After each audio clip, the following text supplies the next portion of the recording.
அனைவருக்கும் எனது பணிவான வணக்கங்களையும் மனமார்ந்த வாழ்த்துக்களையும் தெரிவித்துக் கொண்டு இன்றைய பதிவில் நிகழும் மங்களகரமான குரோதி வருடம் ஆனி மாதம் முதல் நாள் சனிக்கிழமையன்று இருக்கக்கூடிய கிரக நிலைகள் ரிஷப ராசியில் பிறந்தவர்களுக்கு எந்த மாதிரியான நல்ல பலன்களை தரப்போகிறது என்று இப்போது பார்க்கலாம்.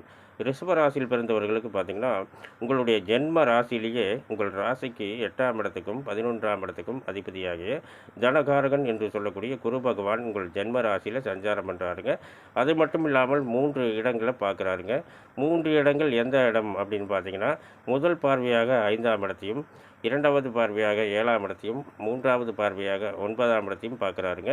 இந்த 5ஆம் இடத்தை பார்க்குறது பார்த்திங்கன்னா, இந்த ரிஷபராசியில் பிறந்தவர்களுக்கு அதாவது திருமணமாகி எத்தனையோ வருடங்களாகியும் புத்திர பாக்கியம் இல்லாத ரிஷபராசியில் பிறந்தவர்களுக்கு பார்த்திங்கன்னா, புத்திர பாக்கியம் இதுவரை இல்லை என்றால் இந்த ஆனி மாதத்தில் நல்ல மழலை செல்வங்கள் உங்கள் இல்லம் தேடி வரப்போகுதுங்க. அடுத்து 2வது பார்வையாக 7ஆம் இடத்தை பார்க்குறாருங்க. களத்திர ஸ்தானம், இதை திருமண ஸ்தானம் என்று கூட சொல்லலாம். இந்த 7ஆம் இடத்தை பார்க்குறதுனால ரிஷபராசியில் பிறந்தவர்கள், அதாவது திருமண வயதில் இருக்கும் ரிஷபராசியில் பிறந்தவர்களுக்கு இதுவரை திருமணம் தாமதம் ஏற்பட்டு கொண்டிருந்தால் இந்த ஆனி மாதத்தில் நல்ல வரன்கள் உங்கள் இல்லம் தேடி வரப்போகுதுங்க. அது மட்டும் இல்லாமல் நல்ல மன வாழ்க்கை அமைய போகுதுங்க.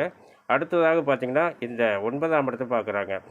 அதாவது 9ஆம் இடத்தை இந்த குரு பகவான் பார்க்குறது இந்த ஆனி மாதத்தில் பார்த்திங்கன்னா, மிகப்பெரிய செல்வாக்கும் மிகப்பெரிய அந்தஸ்தும் மிகப்பெரிய பாக்கியங்களும் உங்கள் இல்லம் தேடி வரப்போகுதுங்க இந்த ஆனி மாதத்தில்.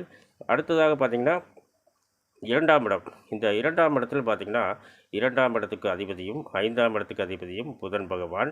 அடுத்தது பார்த்திங்கன்னா, உங்கள் ராசிக்கு அதிபதியும் உங்கள் ராசிக்கு 6ஆம் இடத்துக்கும் அதிபதியாகிய சுக்கிர பகவானும், இந்த 4ஆம் இடத்துக்கு அதிபதியாகி சூரிய பகவானும் இணைந்து, இந்த மூவரும் இணைந்து உங்கள் 2ஆம் இடத்துல, அதாவது தனம், குடும்பம், கல்வி, செல்வாக்கு ஸ்தானத்தில் சஞ்சாரம் பண்ணுறாங்க. இதில் நம்ம முக்கியமாக பார்க்க வேண்டியது இந்த புதன் பகவானை.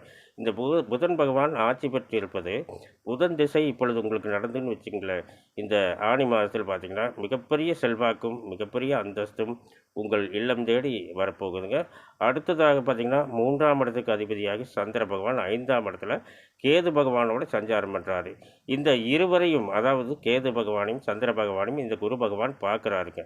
இந்த கேது திசை நடந்தாலும் சந்திர திசை இப்பொழுது உங்களுக்கு நடந்தாலும் நீங்கள் எடுக்கும் முயற்சியில் வெற்றியை மட்டுமே பார்க்க போகிறீர்கள். அடுத்ததாக பார்த்திங்கன்னா, 7ஆம் இடத்துக்கும் 12ஆம் இடத்துக்கும் அதிபதியாகிய நிலமகன் என்று சொல்லக்கூடிய செவ்வாய் பகவான் உங்கள் ராசிக்கு சுபபரிய ஸ்தானம் என்று சொல்லக்கூடிய அயன சயனஸ்தானம் என்று சொல்லக்கூடிய 12ஆம் இடத்தில் அவருடைய சொந்த வீட்டில் ஆட்சி பெற்று சஞ்சாரம் பண்ணுறாருங்க. இப்படி இருக்கிறதுனால இந்த நிலமகன் ஆட்சி பெற்று இருப்பதால் எத்தனையோ இடம் வாங்குவீங்க. இந்த செவ்வாய் திசை உங்களுக்கு அந்த ஆனி மாதத்தில் நடந்துன்னு வச்சுங்களேன்.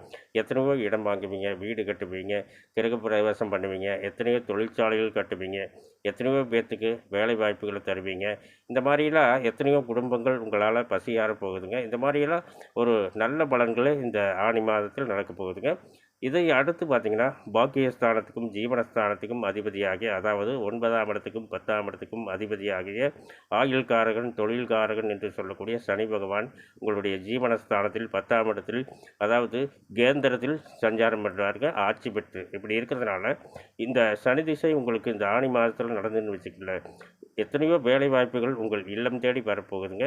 நீங்களும் எத்தனையோ பேர்த்துக்கு வேலை வாய்ப்புகளை தரப்போகிறீர்கள். இந்த மாதிரி உங்களுடைய தொழில்ஸ்தானம் ரொம்ப சிறப்பாக இருக்குங்க இந்த ஆனி மாதத்தில். இன்னும் எத்தனையோ நல்ல பலன்கள் நடக்கப் போகுதுங்க. அது மட்டும் இல்லாமல் லாபஸ்தானத்தில் இந்த ராகு பகவான் சஞ்சாரம் பண்ணுறாருங்க. இந்த ராகு பகவான் இந்த கேது பகவானையும் சந்திர பகவானையும் பார்க்குறாங்க. இந்த கேது பகவானும் சந்திர பகவானும் 5ஆம் இடத்திலிருந்து இந்த 11ஆம் இடத்தில் இருக்கும் ராகு பகவானை பார்க்குறாங்க.